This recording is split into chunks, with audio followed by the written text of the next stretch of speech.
So, hey, thanks for meeting me for coffee. Thank you very much, Kathy. Appreciate the invitation. And I just wanted to invite you and give you the opportunity to address the community. And I had some questions. Sure. First question is, what did it feel like this morning?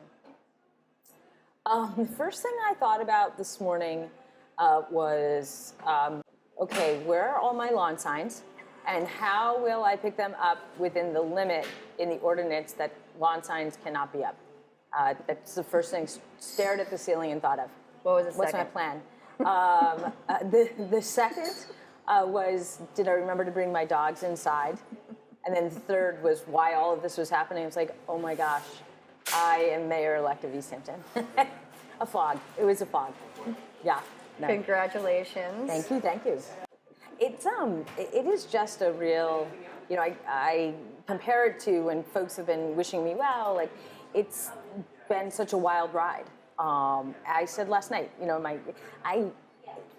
the amount of engagement in the community around all of the races, the connectivity between mayor and school and city council races has been amazing and, you know, so exciting and like a crackly excitement of, you know, what has happened and what can happen.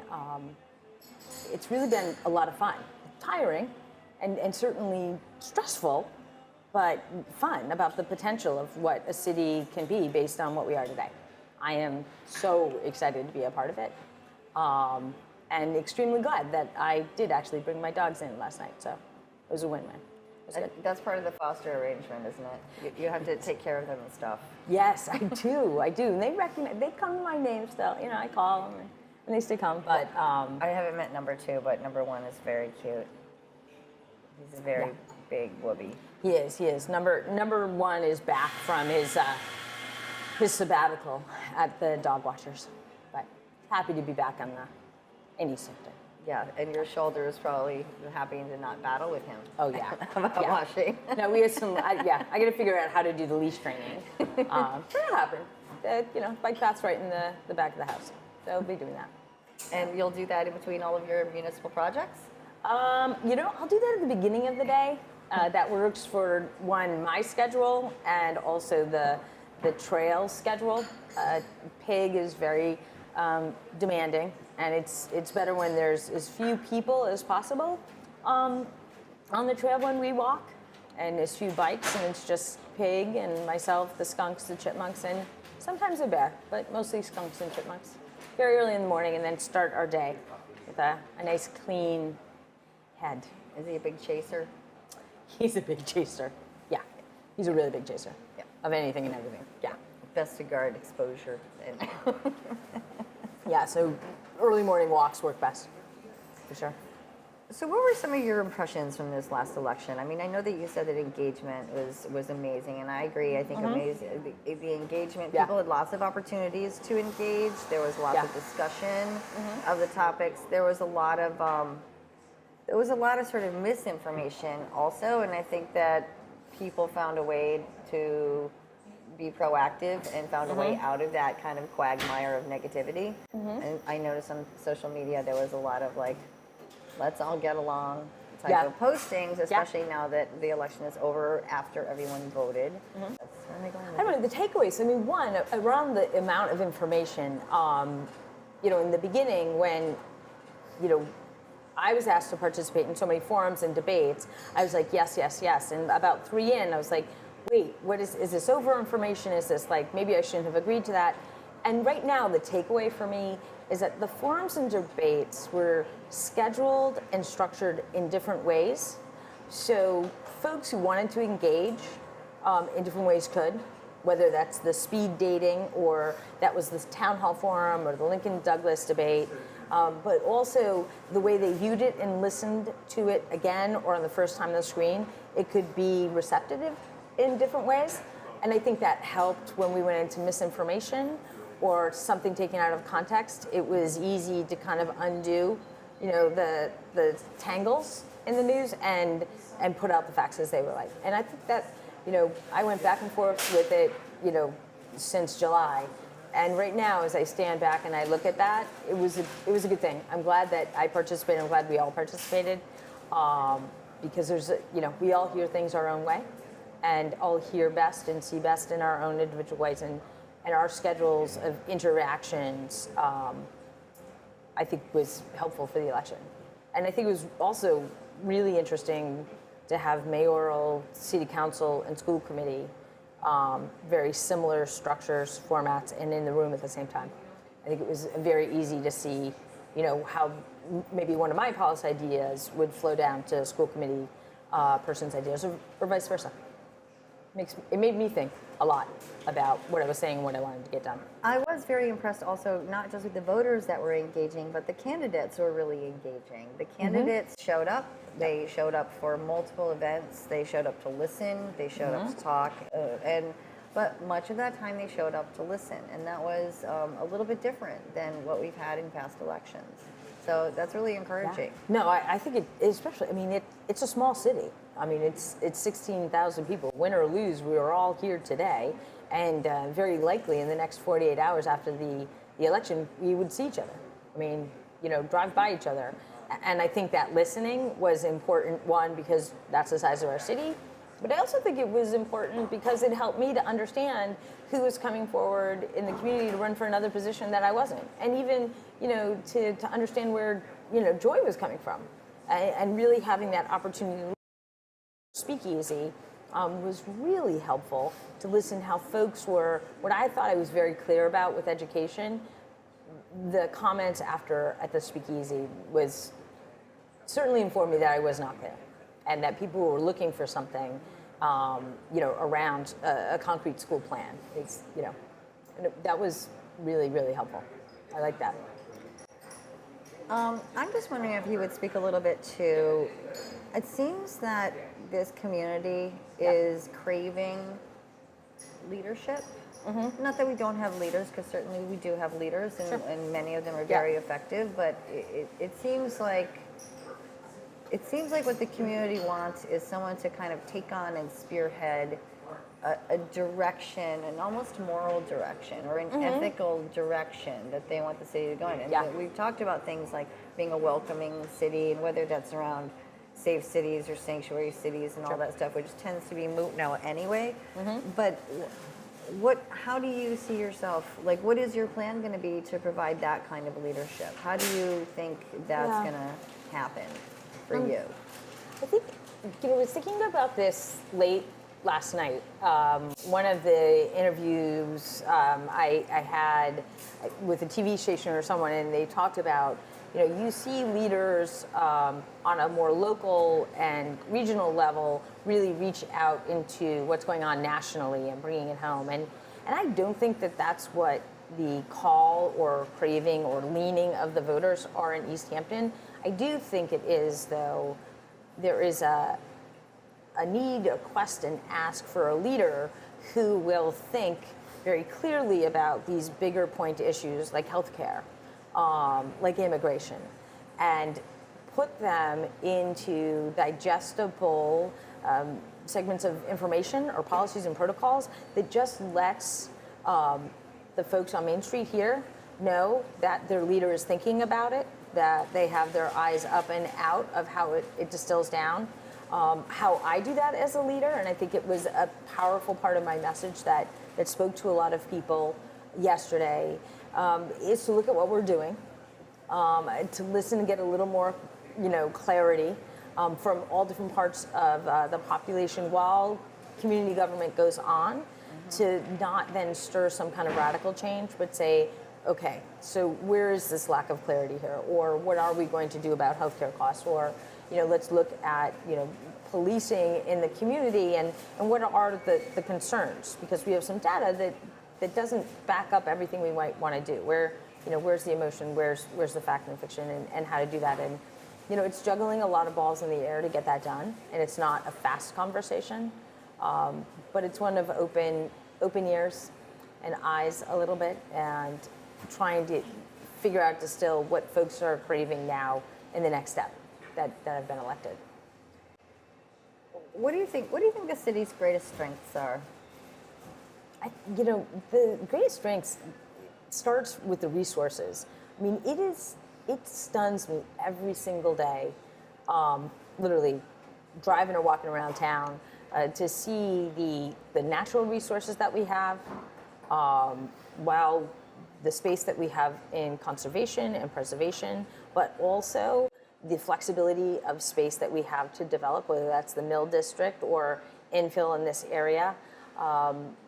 The types of people who live here and what they want to do and how their level of engagement, I think, is dynamic and unusual for 16,000 folks in a city. The other strengths, I would say, what we've done at the boardwalk and arts, culture, those 7 categories of creative economy, they have developed pretty naturally from other communities, and what we've done, our strength with ECA Plus and planning and incorporating them more and more in City Hall is a tremendous strength. And now to be able to parlay that into a housing plan that fits today's economy, I think we're well posed to do it, but it's built off those strengths I just mentioned. So in the same sort of thread, what do you think our weaknesses are? I think the school system. I mean, we really need to look as a community, but also as a government at our school system with, a very, discerning eye. The physical plant is not, our students are not deserving of that physical plant. When elementary students, I think that we have to push ahead to look at curriculum materials, make sure that our students are learning from the very best and look how we can make those investments in a very measured way and come together around a new school, but also climate and culture and really owning, each one of us owning our part of it so we can go forward and make it stronger. What would you say to someone like Judith Breyer, who runs the WE program at Whitebrook Middle School? Sure. What would you say, or how do you deal with people like her? Or how would you deal with people like her who are going extra distance, who are basically working as volunteers, and how do we look at sort of like longevity of that type of a program, which I think instills and teaches incredible curriculum materials, but people can't sustain energy like that forever. So how do we marry, or how does the city sort of marry those concepts? Because that's something that this agency also looks at, is what's sustainable in terms of energy levels. Thank God we don't have elections every year. It's a lot of events, but as we have a very new school committee coming on board, as well as a superintendent search about to begin. We need to look for leaders in those 2 sectors that will be creative but very firm in curriculum activities and programs like the WE program that can be entrenched and also aligned with state and federal standards. I think that they are out there and it can be done, and that's important. So we're bringing that in. One, I think there's a win-win there. You have programs and people who run those programs that can be sustained more easily, more automatically, but also you're bringing a very enriched curriculum that ties to what students need to go forward as strong students, and it happens within a more traditional classroom. It's almost like a no-brainer. It's not like, oh, this is health, and this is how it's going to be hit through character development, and we're going to look at bias, and that's maybe going to also cross-link to civics or U.S. history or current events. And it can be done. I mean, I think that that's one way, very practical way to look at it. And certainly, as a school system in a city, there are grants to be looked at. But at first, it's what's Judith looking at and working with the superintendent and how we can align our curriculum standards and threads to that sort of programming with what the state and federal government expects us to provide our students. And speaking of which, with the superintendent, which was a buzzword for me, because we will have a new one soon. So is there, as an education or a former education professional, what are you going to be looking for? Will you be on the search committee? I assume that maybe the mayor will be. I will, and that's something about the transition process that needs to be worked out. And the superintendent, the qualities, one, I would hope for a very wide, breadth of applicants, and I think it's easy for an applicant to to look at Easthampton and what's going on in Easthampton just through a Google search, and then take a look at each candidate and look at their experience and their focus in their own scholarly pursuits, but also how they put them into practice in other districts and other schools, and what the outcomes were. Like, what was, the level of culture or structure in a school, and how then did that relate to the student outcomes? How did teacher evaluations look like? How that person was flexible to mold around those expectations to make sure that the school is balanced and healthy, safe, fun.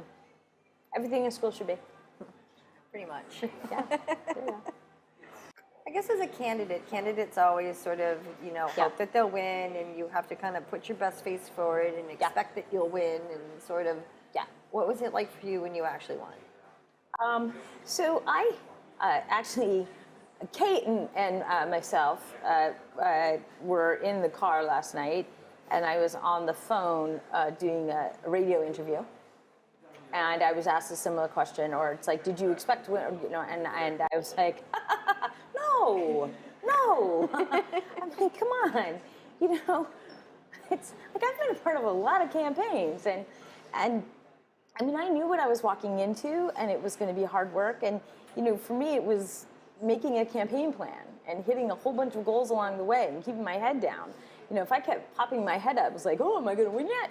I mean, I'd freaking lose my eyebrows. Like, no, it's like knocking doors, it's making calls, it's making connections, it's putting those issue papers up. And, hopefully the result is, winning. I wasn't in it to lose, but it wasn't like, oh, I was or wasn't surprised. I just didn't think about it that way. I was like, this is what I want to get out there. This is why I want to, run. This is my idea about, what a community is, what welcoming is, what education is.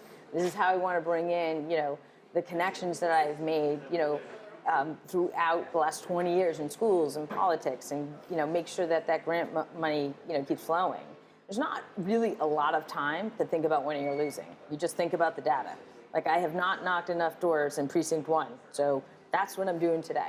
I'm going to knock out 80 doors in 1. So walking into like the cat, or not even walking into my house for family dinner before I went to the Brass Cat, I thought more about, I was still thinking about, we knocked 2,400 doors that weekend. The weekend before we did 1,000. We made 1,200 calls. I was really thinking about the data and our outcome, and how that might relate to, what the voters did, more than I was like, I have this in the bag or I don't, or, so it's like, did you expect? No. I just didn't, I don't know. That just wasn't the frame I was looking at. I mean, I'm thrilled. I'm glad it went my way. I mean, that is, a cream, but also it's the beginning of the next ride, So it's November.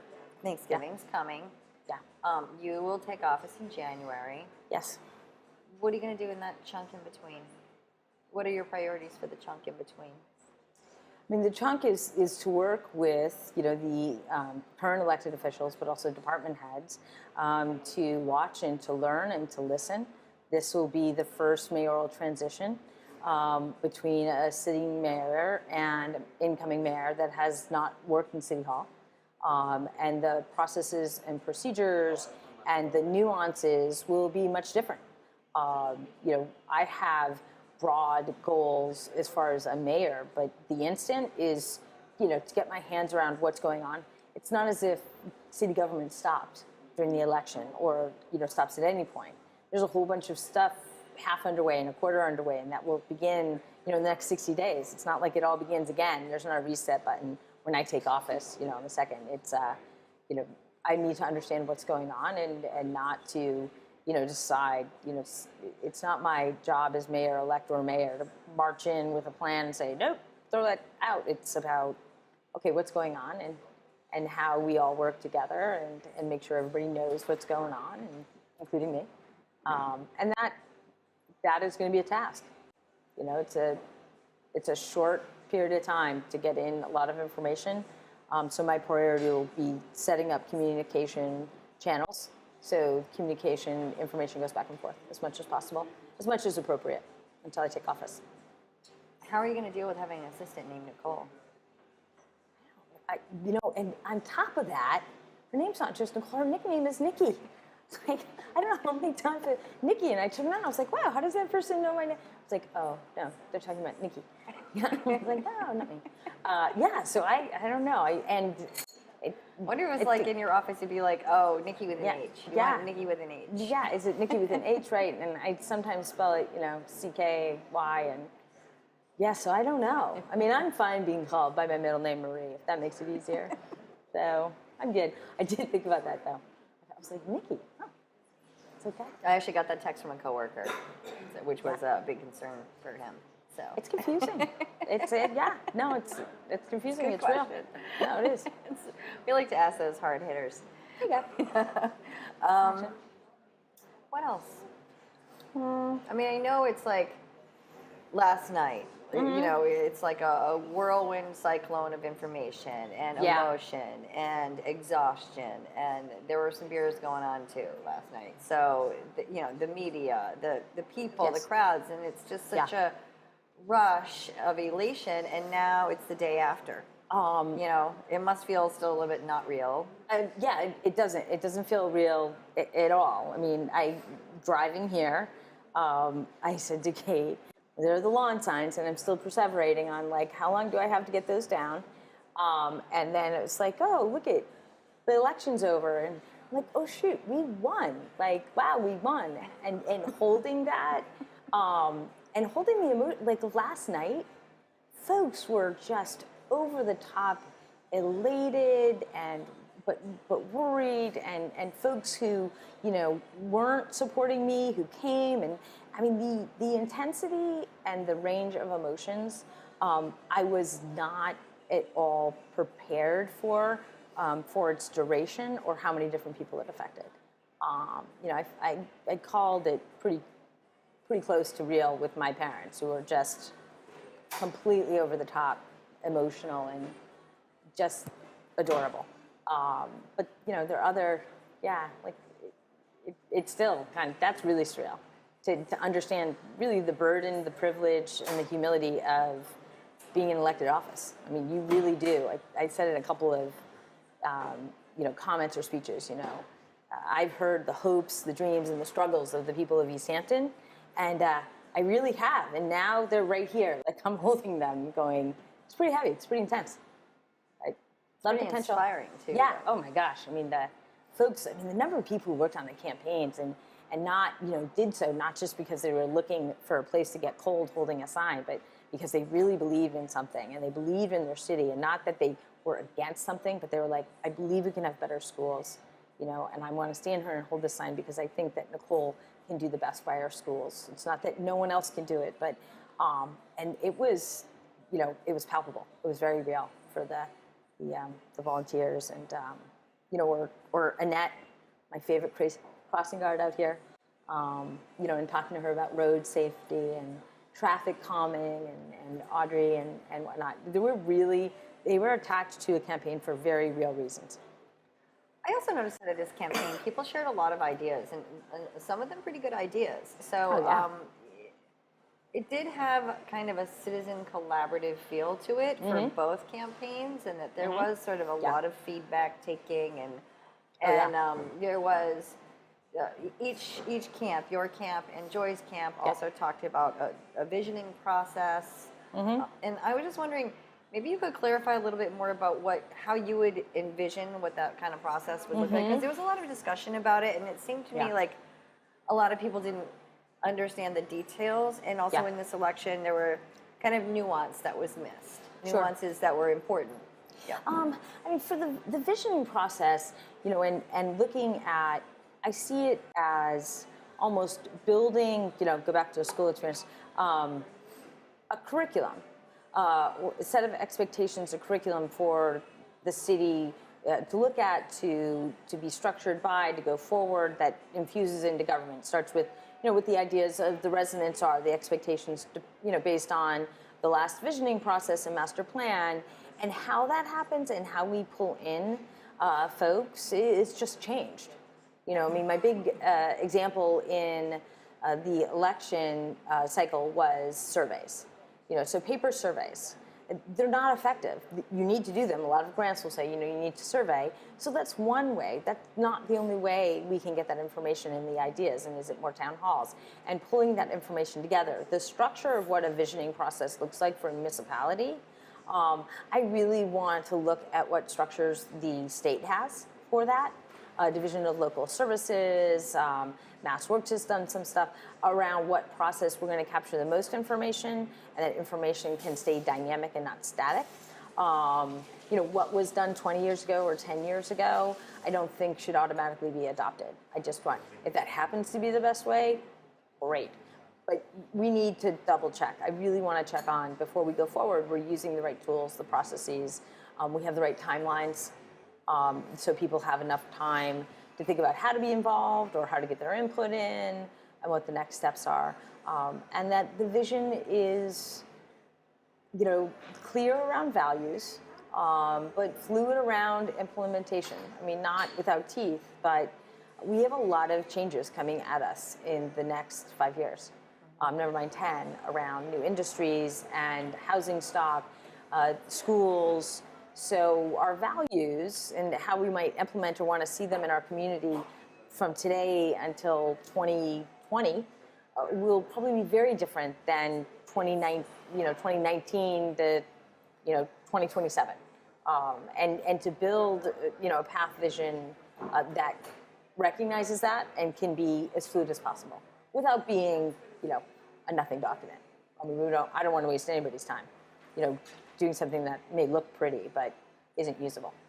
I think just a lot of people hear that when that we're looking outside the community, we're somehow co-opting from outside of the community or barring the community from its own self-definition. And so I just wanted to clarify that. Yeah, no, I mean, it starts with our own voices, and I think we need to be, it starts with our own residents' voices. I do think, and I think I know kind of what you're talking about. I think it is important to have other stakeholders at the table who have impact.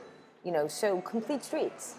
I've read about it. I've seen the proposals. It's amazing. I would, along this visioning path, I would really want complete streets on some level to be in the room, even for a clarification. If you're thinking complete streets is this, because you saw that in Dorchester. Well, no, this is complete streets in Easthampton, and this is actually how it looks, because that would reframe an issue or maybe spur a different structure of value or what I wanted for the community if I saw, what it actually was rather than in my head complete streets. I mean, it's a little bit like local access television, huh? What about that? I was going to throw communities a question. All define what they need. Yes. No, very similar model. So right. But it's an institution that goes almost everywhere. Right. But it's defined by where it lands. Right. So it's in what we have here is different than what Northampton has, is different than what Holyoke will have, is different than what's in Deerfield. Yeah. So around that too, the visioning and getting stakeholders is not to get stakeholders like somebody from MassWorks or MassDOT at the table to say, no, Easthampton, you think you want better, well, these are the streets you're going to get. It's about folks understanding the reality of these programs or building a new school. So folks are like, why aren't we looking at this? It's like, this is kind of where you go with the state, just so folks hold that knowledge and have a little bit of understanding if they want it, so their values stay the same. But when we get down to the details, so the granular of this vision, it's practical. It's not that we are going to have to spend extra time petitioning the state for something more unique than their own standards, which can be rigid, but we can go forward when we feel like we're expressing our values in what is most available to us in the most flexible way. Okay, and then just to wrap up, what would here's your opportunity. What do you want to say to your new community as you prepare to lead? Thank you very much for electing me as mayor. But also, I would say, please reach out if you weren't supporting what I was talking about during the campaign, and look for me in the community. I said last night, I'll say it again, I'll be on the doors, I'll be in the community. We're talking about different community interaction opportunities and walks in the community, and I want to hear from everyone. It really is. It's an honor to be elected to lead a city, especially Easthampton. with so much promise and success. Very excited. I'm pretty excited too. Thanks, you. Nicole. It was good to Thank see you and have you. coffee. Thank you, Vincent. Thank you, Casey. Awesome. This is probably the first coffee sit down you've been able to have since June. So Yeah, we, no, we have to actually, put it you is. on TV to get you to I stop know, swimming. I know. Well, this helps. If all the coffee is here, kind of I like know, it is. developing a little fun thing. Yeah, with the Americanos too. Are we ready?